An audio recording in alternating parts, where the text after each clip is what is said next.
on to our review of the film Greyhound, starring Tom Hanks. All right, Will. Now, this film was written by Tom Hanks, which was something that I just found out like right before I saw the film. It's based on a novel by C.S. Forrester, so this is not a true story like many other World War II films that are coming out. Here's a quick synopsis. Early in World War II, an inexperienced U.S. Navy captain must lead an Allied convoy being stalked by Nazi U-boat wolf packs. Now, obviously, this movie is much, much more than that. We basically both finished watching this last night. And so now, Will, it's up to us to go ahead and talk through the good, the bad, and the ugly, if there is any ugly, which I don't really think there is. So, Will, what did you like about this film? What were some of your favorite moments? It's a Navy film with little detail or background on the main character and cuts straight into the nitty-gritty of the war. It actually didn't need it, honestly, watching this film. I didn't mind not having it. And I would not having the backstory, right? Not having the backstory of the characters, and like I actually would have been okay with Hanks's love life out of the picture as well, and focusing more on the mission at hand. The film wasted no time getting to the point of the story of a captain and his crew on the convoy called Greyhound to escort a large number of Allied convoy ships across the Atlantic while being pursued by German U-boats. This film made me not want to take a pee break because of how Hanks's character never took a break to eat and rest. It's like one of those things where it's like, if he's not going to take a break, I'm not going to take a break. Right? Yeah. Like, I mean, he's a soldier. I can be a soldier. You know, I'm a team player. Like, I ain't going to, you know, because he was on his feet for the majority of the film, just trying to get the convoys to safety. But I love how every time his chefs would prepare him a meal, like, I feel like there's something symbolic about that. Like, you would see it so many times coming in, sirens would go off and back to work he'd go. He would just take a swig of his coffee and you just see this beautiful plate of good food left, and I'm like, I want to eat that. Yeah, no, seriously, I was getting hungry. I was too. Yeah, like, dude, bacon and eggs, like breakfast, lunch, and dinner, like literally every time, beautifully plated, left to just get cold. Yeah. Or broken or fall over explosion. Yes, exactly.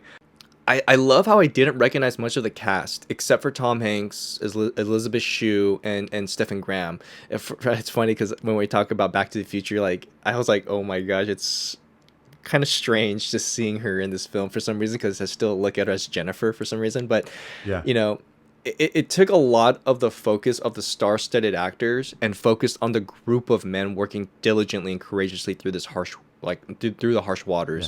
So it made it more believable, right? Since you didn't recognize. Yeah, it made the movie feel more whole, I guess, when you're watching it. It made me appreciate the cast as a whole, and it really felt like I was there, like a fly on the wall, watching everyone work together so professionally. Funny enough, I did recognize one actor, and it was Lee Norris, who I haven't seen in years, and he starred as a TV actor in shows such as Boy Meets World.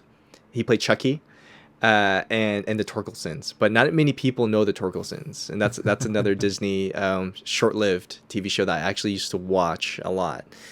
I applaud Tom Hanks writing this screenplay. It was amazing dialogue with amazing execution and the chemistry among the casts. Like, I think my favorite moment was really how the ship's strategy was executed.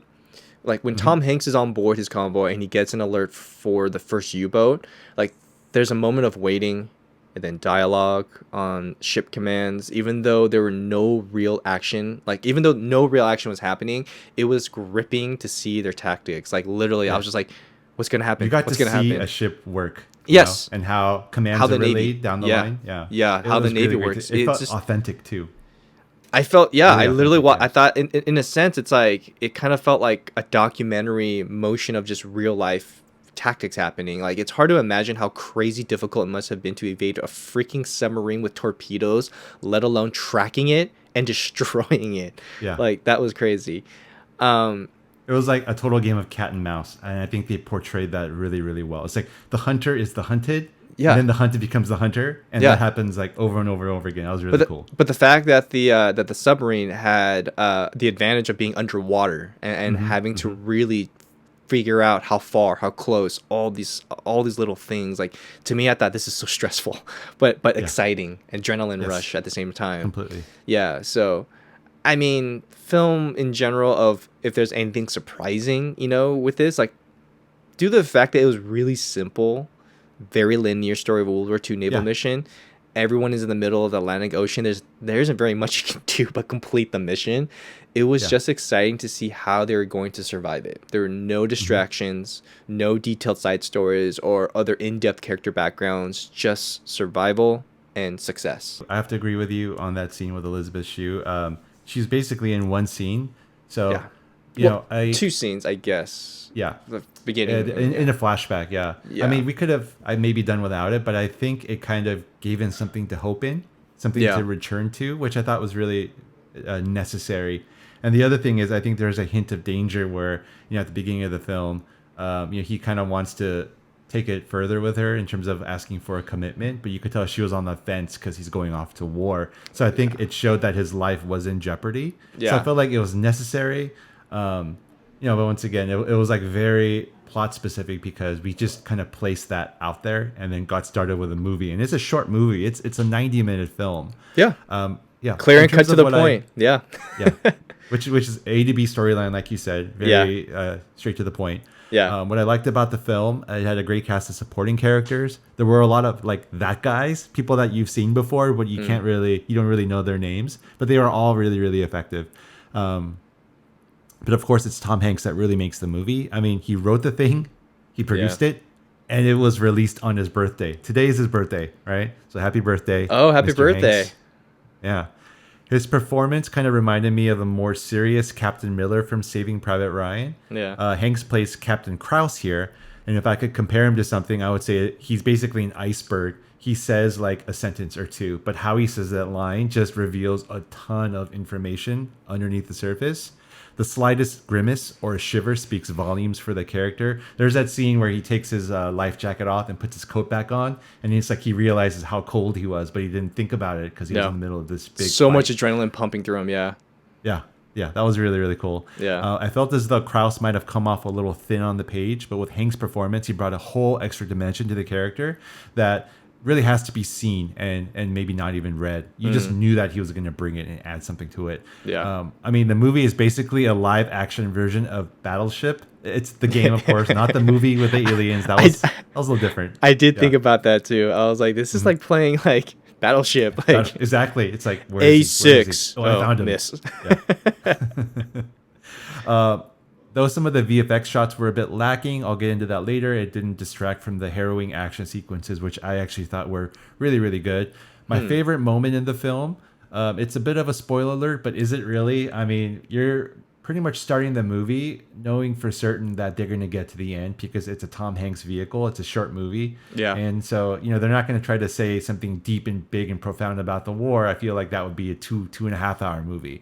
But it's at the end when Hanks is finally congratulated and relieved of his assignment. And before going to bed, he reveals to an admiral over the radio that this was his very first trip across the Atlantic. Yeah. And then everyone kind of is like, holy cow. You sunk 4 U-boats and this is your first trip across the Atlantic. That was a great little scene. It was very understated, his performance, which I really, really loved a lot. Yeah, it was a good kind of like honorable and respect of just of the story itself. I mean, and it's great that they didn't even reveal that until towards the end because you're just like, what the heck?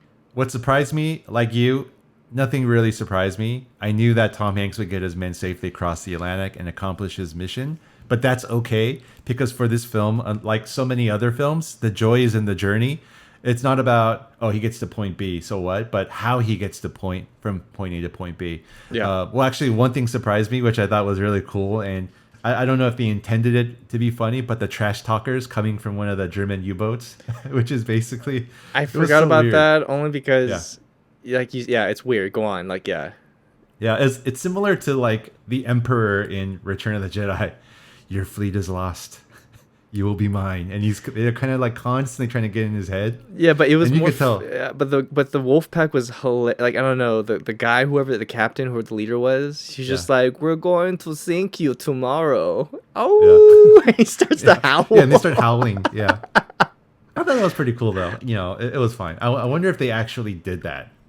I wonder too. Yeah, I wouldn't be Yeah. surprised, but I thought it was Yeah. funny. Yet I don't know. It's like it wasn't cheesy, but kind of was. I don't know, Yeah. but yeah, it was Yeah. good. Yeah. All right, Will. What didn't you like about this film? What I didn't like, it wasn't, and I've already kind of mentioned it though. Like it wasn't so much like I didn't like it, but Captain Krause, Tom Hanks's character, and his love interest played by Elizabeth Shue, it didn't seem necessary. I mean, it's fine and it's cute, but I would have been okay to have taken those scenes out and replaced it focusing on the mission more.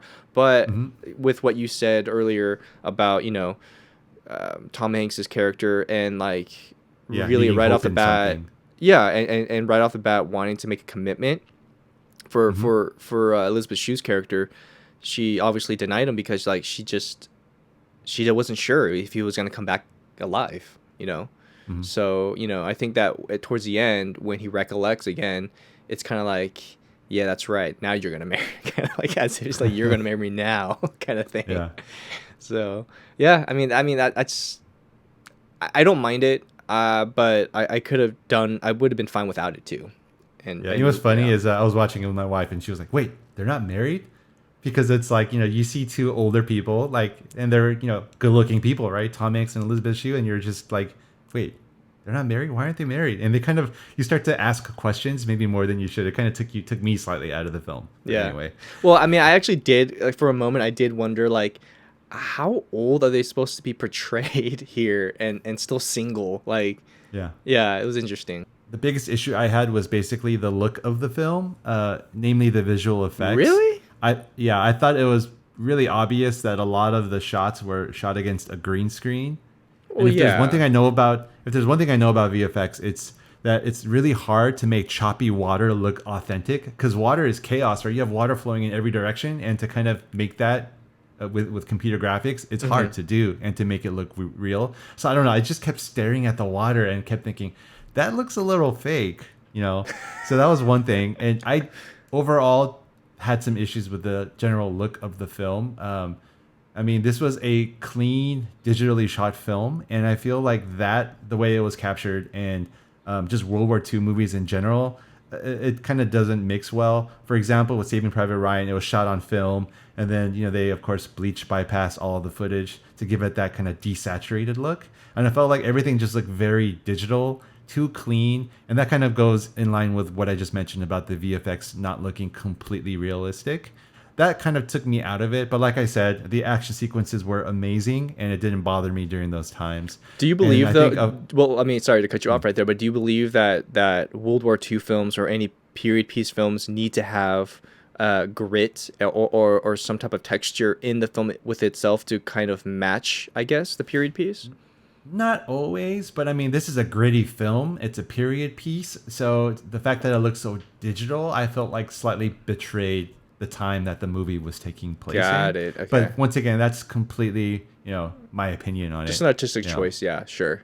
Yeah. Makes yeah. sense. Yeah, Also, there were a lot of fades to black throughout the course of the film, like a lot, where we would fade to black and then there would be text that says what time of day it was and how much more time. Forenoon, that 0800 Yeah. to 1200. Yeah. Yeah. And it says basically how much more time until they get like air cover. At first, I was like, oh, this is cool. Yeah. But then towards the end, it started popping up over and over and over again, a slow fade to black, information on the screen, and then we fade back in.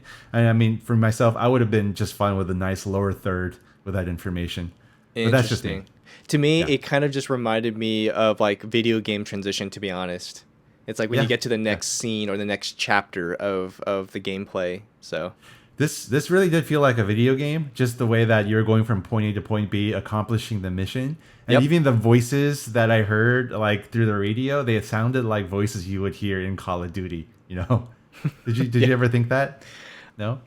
a little bit, but more the sense of like, I don't know, like just a World War II game in general, like Day of Defeat or something, where Yeah. you're on a boat this time and you have to basically accomplish this mission and try to sink those U-boats. I don't know. It was just pretty much a video game. Yeah.